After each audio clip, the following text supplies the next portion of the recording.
Olá, meninas! Agora estamos retornando para a segunda parte da nossa aula. É o sistema reprodutor, página 75. Eu vou compartilhar a tela com vocês para que vocês possam ver o mesmo que a professora. Ó, tá aparecendo aí para vocês?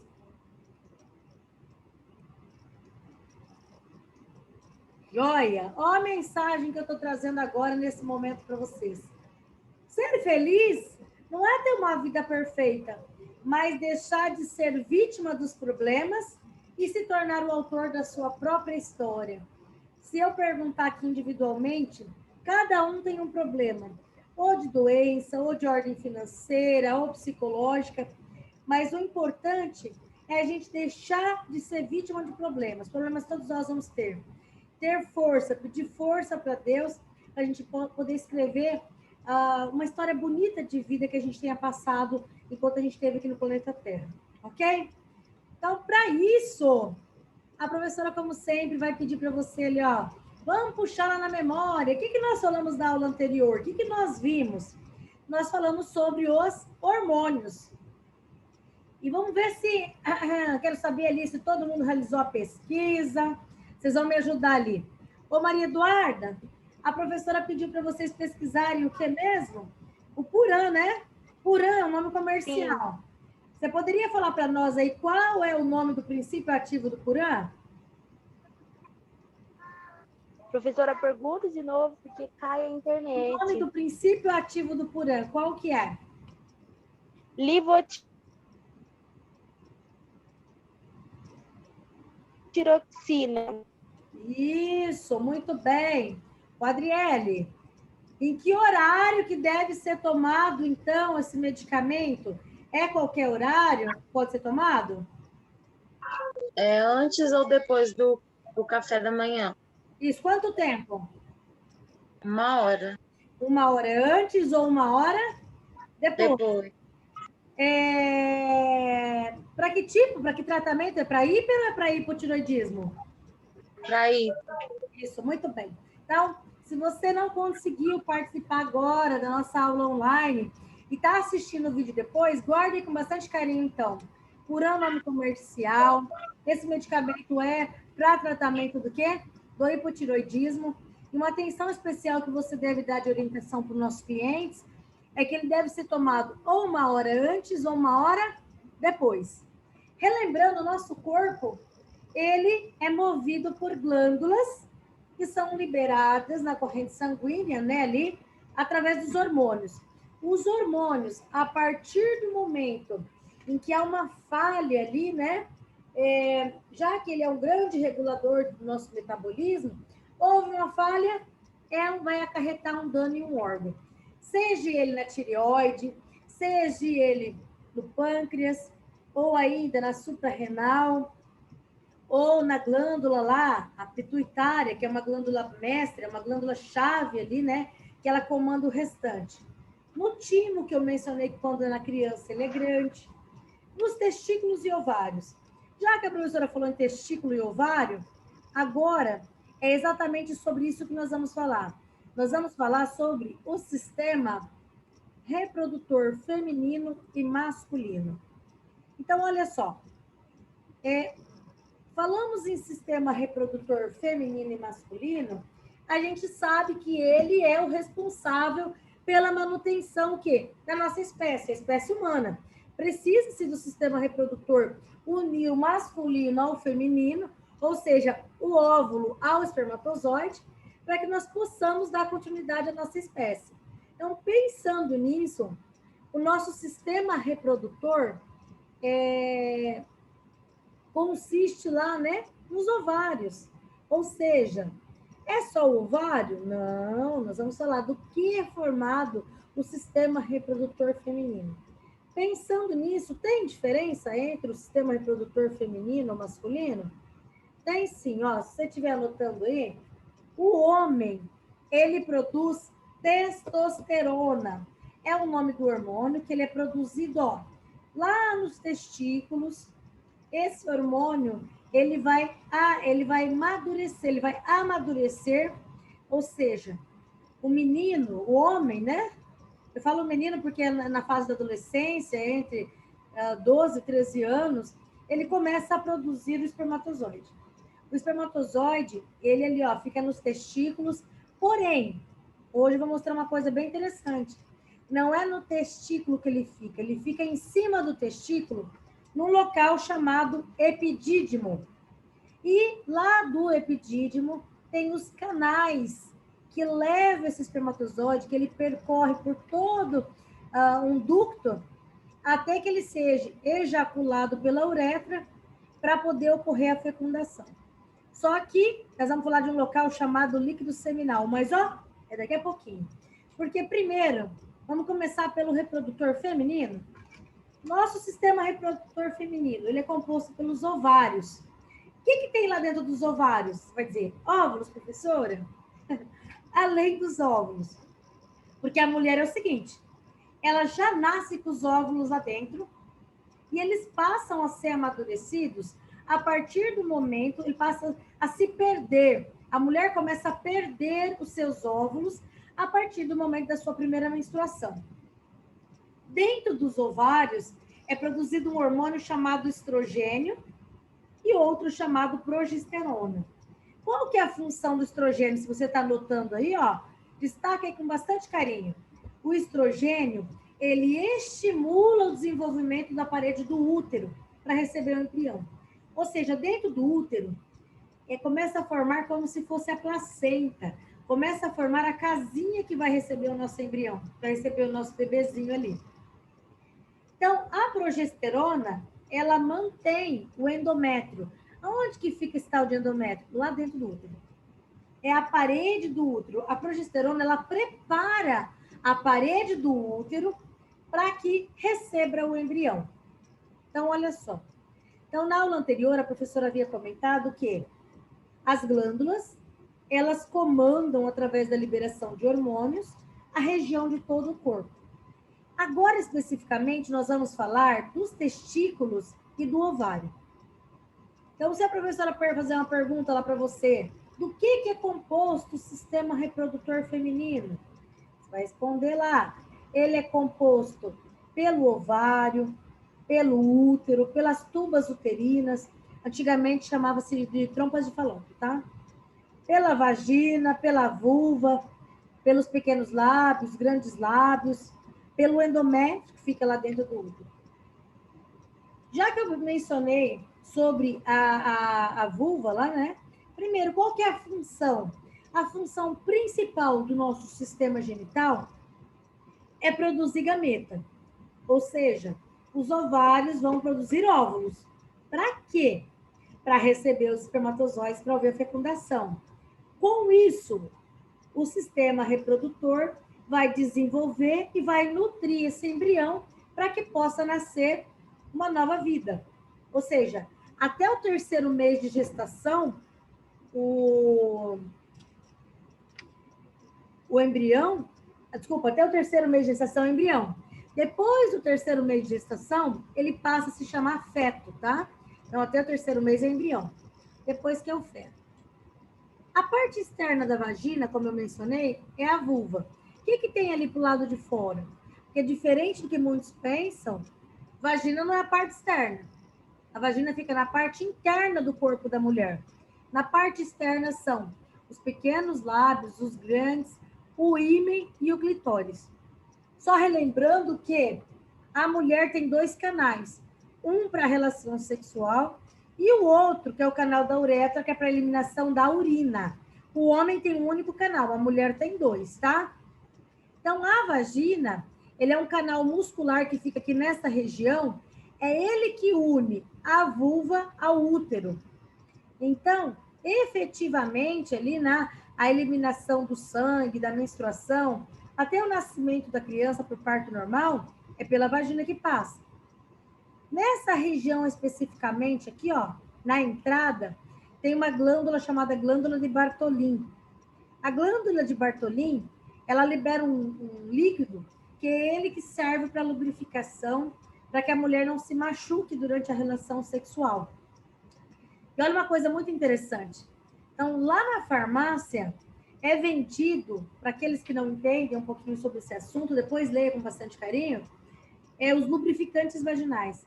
Então, lubrificante vaginal não serve apenas para lubrificar, para manter relação sexual anal. Ele serve também para mulheres que entram na menopausa, porque quando ela entra na menopausa, esse líquido que é liberado aqui por essa glândula, ela começa às vezes não liberar ou liberar com dificuldade.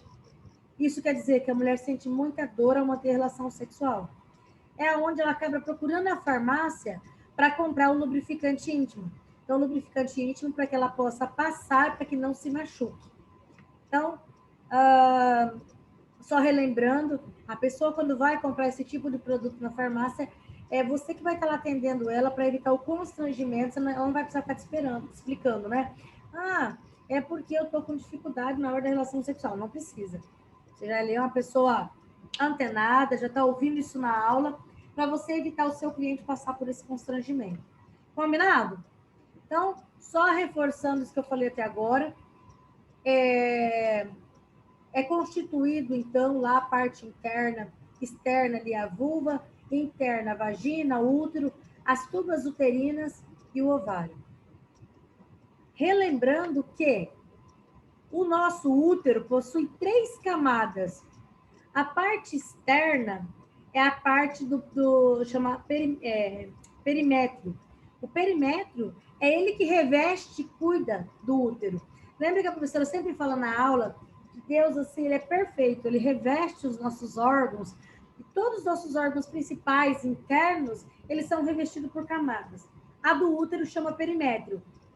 Dentro, no meio intermediário ali, né, existe o miométrio, que é o útero propriamente dito. É ali que dá a contração, é onde a gente sente cólica, porque o útero é um órgão oco. Então, aqui é uma musculatura lisa, é uma musculatura que exige, não, o analgésico comum, às vezes o dipirona, só ele sozinho não consegue acabar com a dor. Então, se você estiver anotando aí, anota o que a professora vai falar. Cólica se combate com medicamentos que não é só analgésicos, tem que ser o analgésico e medicamentos indicados para espasmo, ou seja, para cólica. Um exemplo, se você estiver anotando aí, né? Dica de ouro que a professora está dando, você não vai precisar nem pesquisar, o Buscopan. Buscopan é marca, é a escopolamina. Escopolamina é o nome do princípio ativo do Buscopan. E quando você toma o Buscopan composto, é porque além da escopolamina, dentro tem também dipirona. É quando tem cólica muito forte. Então, pensando nisso, olha só, cólica tem não só analgésico, às vezes tem que ser o analgésico associado a medicamento especificamente para espasmo muscular. Então, a camada interna do útero, então tem a parte de fora que é o perimétrio, a intermediária miométrio e dentro endométrio. No endométrio acontece algo que é onde ali todo mês aquele hormônio que eu citei anteriormente prepara a parede do útero. Vamos supor, não teve uma fecundação, não vai vir um bebezinho, quer dizer que aquilo ali tudo, ele se desprende e se perde em forma de menstruação. E junto com a menstruação vem o óvulo. Todo mês a mulher perde um óvulo. Chega uma certa hora, quando ela entra na fase da menopausa, ela não perde mais óvulo, ou seja, ela não pode mais engravidar. O homem não. O homem, ele começa a produzir espermatozoide lá por volta de 12, 13 anos, e ele continua produzindo, não tem uma idade. Lá, ele vai começar a baixar a produção dele depois dos 50, 55 anos. Mas ele continua produzindo. Ou seja, um homem após 55 anos, ele ainda pode ser pai. Uma mulher, não. A mulher ali, no máximo, 45, 48 anos, ela já deixa de ser mãe. O homem, isso é mais longínquo do que na mulher. Agora que você já sabe ali, do que é composto o nosso útero, que é o perimétrio, miométrio e endométrio, deixa a professora falar um pouquinho das tubas uterinas. Nas tubas uterinas, o nome dela antigamente era trompas de Falópio. Esses túbulos, eles são tubos musculares. Diferente do que muitas pessoas pensam, a fecundação não acontece no útero. A fecundação, ou seja, o óvulo junto com o espermatozoide, eles se unem, é aonde? é ali, ó. Às vezes é na entrada aqui do ovário. É bem próximo aqui às trompas. Por isso que acontece algo chamado gravidez ectópica. Só que a mulher não consegue levar adiante, não consegue, acaba acontecendo o aborto, porque o bebê não consegue se desenvolver nas trompas, tá? Lembrando bem que aqui nos ovários que ela produz o estrogênio e a progesterona, ou seja, o amadurecimento do óvulo para que ele esteja preparado para ser fecundado. Se vocês estão anotando aí, lembra que a professora falou lá no início do projeto? Nós fizemos uma atividade em sala de aula a respeito da pílula do dia seguinte?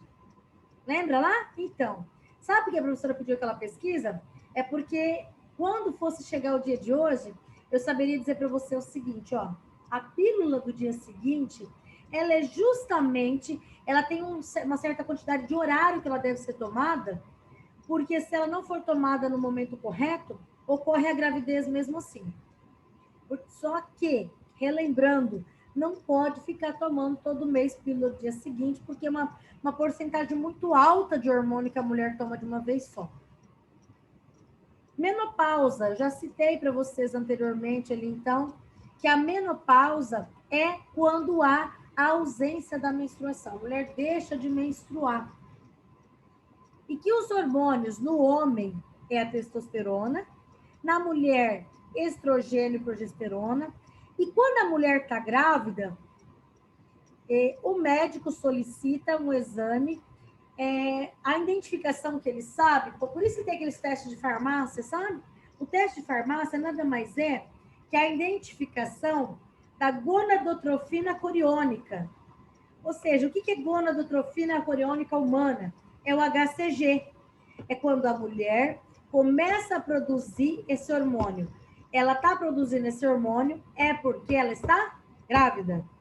Muito bem. Então, a professora até agora falou da mulher, explicou que a menopausa é quando ela para de produzir os óvulos, reduz, e há uma mudança brusca a respeito ali desses hormônios sendo fabricados dentro do corpo dela. O ovário policístico é quando há uma formação excessiva ali do quê? De cistos. Aonde? Dentro do ovário. E o SOP, ou seja, síndrome do ovário policístico, a professora até comentou com vocês anteriormente, que tem um medicamento que ele é um medicamento que ele é utilizado para quê? Para diabetes tipo 2. Então, se você está anotando aí, cloridrato de metilformina. O cloridrato de metilformina é um medicamento que é para o controle do diabetes tipo 2. Porém, fui buscar uma pesquisa, alguns ginecologistas utilizam no tratamento do ovário policístico, a síndrome do ovário policístico. E se você depois quiser ler um pouquinho mais, com bastante carinho, a respeito disso, está lá na tua apostila, fala a respeito do ovário policístico, tá? Vou encaminho para vocês também um vídeo para reforço do que nós estamos falando aqui em aula. Até agora, nós falamos do sistema reprodutor feminino. Mas e o masculino? Do que é composto o sistema reprodutor masculino? Ele é composto por testículo, pelo epidídimo, ele é composto pela próstata, pela uretra, pelo pênis, pela bolsa escrotal, que é onde fica ali, né, o testículo. A próstata, lembrando bem, é um órgão que é só o homem que tem, mulher não tem próstata, é só o homem. E ainda as glândulas bulbouretrais. Então, assim, sistema reprodutor feminino, o que é interessante? O homem tem também órgão interno e órgão externo. Órgão interno, as gônadas, ou seja, o testículo. As vias genitais, tem o epidídimo, canal de duplo diferente, a uretra. E glândulas anexas, vesícula seminal e próstata. Órgão externo, o pênis e o escroto. O que a professora quer que você guarde bem a respeito disso? Olha só, uma curiosidade que eu trouxe aqui na aula. O pH da mulher, o pH da vagina da mulher, ele é ácido, assim como o tomate. Ele é ácido, totalmente ácido. Por quê? Porque tem bactérias que vivem ali naquela região, que são bactérias do bem, falando assim de uma forma bem simples. Se alguma bactéria ruim, ou seja, se você orientar a sua cliente a ficar lavando muito o órgão genital feminino ali, com sabonete íntimo, faz com que esse pH deixe de ser ácido. Ele tem que ser ácido, mas ao ficar higienizando demais, usando muito sabonete íntimo, ele deixa de ser ácido. Ele começa a virar base. E isso é como se tirasse a proteção natural da mulher, fazendo com que bactérias ruins invadam ali o organismo. O homem, a urina é ácida, correto? E o mesmo canal onde passa o espermatozoide é o mesmo canal onde passa o líquido seminal. O que é esse líquido seminal? Esse líquido seminal, ele vem para poder limpar o canal. Ou seja, antes de vir o espermatozoide, vem esse líquido seminal limpando para que os espermatozoides não morram. Então, assim, é muito interessante, a partir do momento que você vai estudando, você vai entendendo como tudo tem um quê e um porquê. E eu pedi para vocês anteriormente uma pesquisa sobre os métodos contraceptivos.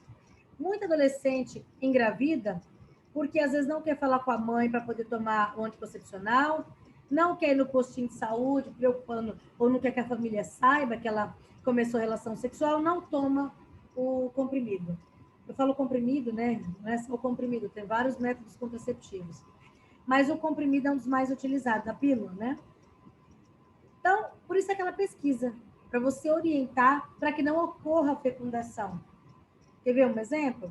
O testículo, como eu mencionei, ali é produzido o quê? É a produção do espermatozoide e a produção da testosterona, que é um hormônio masculino. Só que não é só o homem que produz esse hormônio, a mulher também produz. Aqui, ó, eu estava falando das vias genitais ali, o epidídimo, líquido seminal. Cada órgão, cada componente, cada glândula tem uma função no corpo. O testículo, ele faz ali produção de espermatozoide e testosterona. O epidídimo, ele tem a função de armazenar o espermatozoide. O espermatozoide, ele é produzido no testículo, mas ele não fica no testículo, ele fica em cima, no epidídimo. Tem os canais deferentes, que são eles que conduzem o espermatozoide até a ejaculação. Então, ele manda até a vesícula seminal. Lá na vesícula seminal, que fica ali perto da próstata, ele libera esse líquido. É esse líquido que vai conduzir ali, né? Passar na uretra para limpar, para poder transportar esse espermatozoide para que haja a fecundação. Então, lá nessas vesículas seminais, nesse líquido seminal, que é aquele líquido viscoso, branquinho, que vem antes do espermatozoide, ele está ali, e eu vou trazer uma informação que você vai fazer assim, ó. Ah, sério, professora? Sério?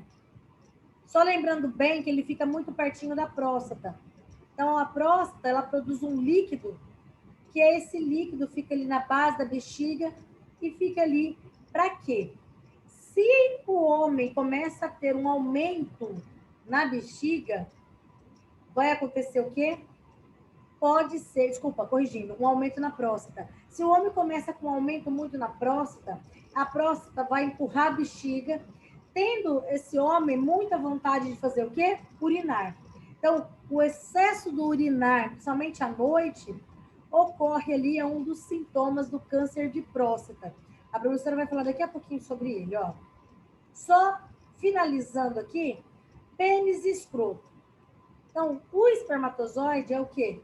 É uma célula sexual que é masculina e ainda ele vai viver uma mistura desse líquido, né, dele, com esse líquido prostático, vai passar lá nessa vesícula seminal. 10% do que passa ali é espermatozoide. 90% que passa são secreções das glândulas seminais e da próstata. Então, a próstata é uma glândula que libera o quê? Líquido prostático. Aquele líquido para preservar o espermatozoide para ele não morrer. Na ejaculação, é em torno de 3 a 4 ml ali de espermatozoide, é muito pouquinho.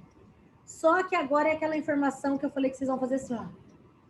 Ali pode ter até 350 milhões de espermatozoides.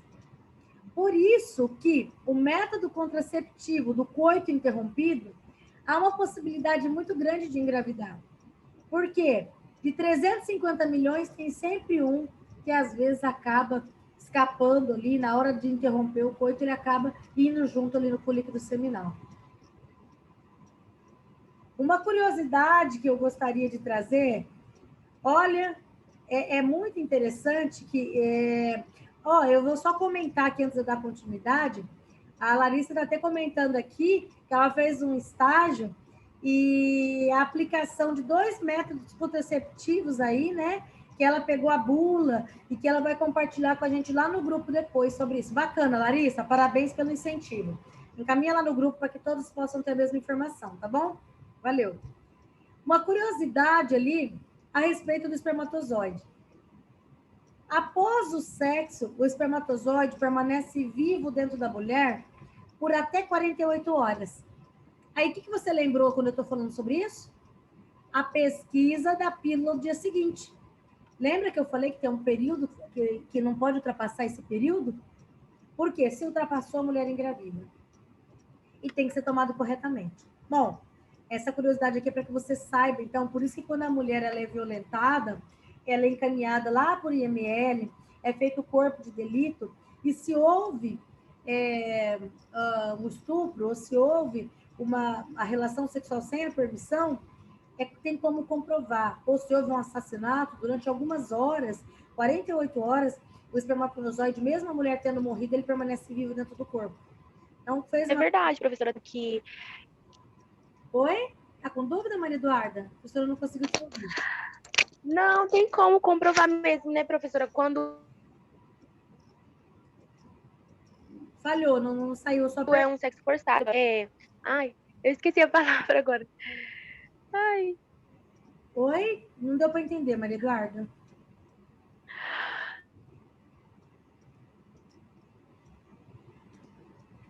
Como a senhora estava...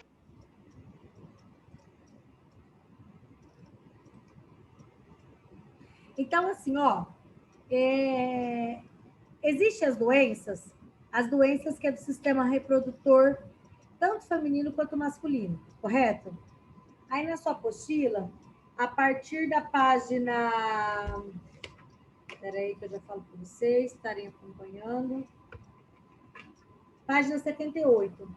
As patologias do sistema reprodutor. Eu já comentei algumas delas, e só relembrando, DST ou IST é infecção sexualmente transmissível. Essa infecção passa-se pela relação sexual, pode ser causado por vírus, pode ser causado por bactérias e ainda por fungos ou protozoários. Se é causado por bactérias, o tratamento é à base de antibiótico. O cliente não dá para ir na farmácia e comprar sem prescrição médica, tem que ter acompanhamento do profissional. Só lembrando sobre isso. Se for vírus, vírus tem prevenção. Muitas dessas doenças, um exemplo, o HPV é causada por vírus. E o que acaba acontecendo? Acaba acontecendo que o tratamento não é para eliminar o vírus, é para tratar os sintomas que esse vírus causou. Então, é importante a coleta do preventivo, pelo menos uma vez ao ano, procurar o ginecologista, coletar o preventivo para detectar o câncer de colo uterino, tá? Então, assim, você vai ler com muito carinho durante a semana cada uma dessas doenças. Eu já mencionei sobre a endometriose, que é lá dentro do útero, quando aquela parte ali que eu expliquei que reveste o útero, a camada uterina ali, ele é para descer a menstruação não desce, começa a se descamar, tem mês que a mulher menstrua, tem mês que a mulher não menstrua, enfim. A mulher tem ali uma série de consequências, desde cólica menstrual. Então, o correto é não tomar medicamento para parar a menstruação. Tem que vir menstruação? Tem que procurar um médico, tem que marcar uma consulta, tem que fazer uma avaliação e coletar exames, tá? Até agora, nós falamos do sistema reprodutor feminino e masculino. Eu vou desativar o microfone de vocês. Se algum de vocês tiverem alguma dúvida, pode perguntar. Hoje, nós estamos falando do sistema reprodutor feminino e masculino. A próxima aula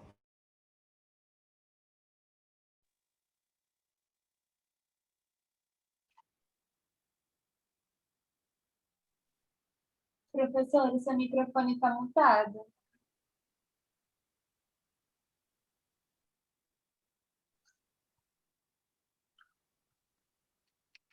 Professora, você está com o microfone mudo.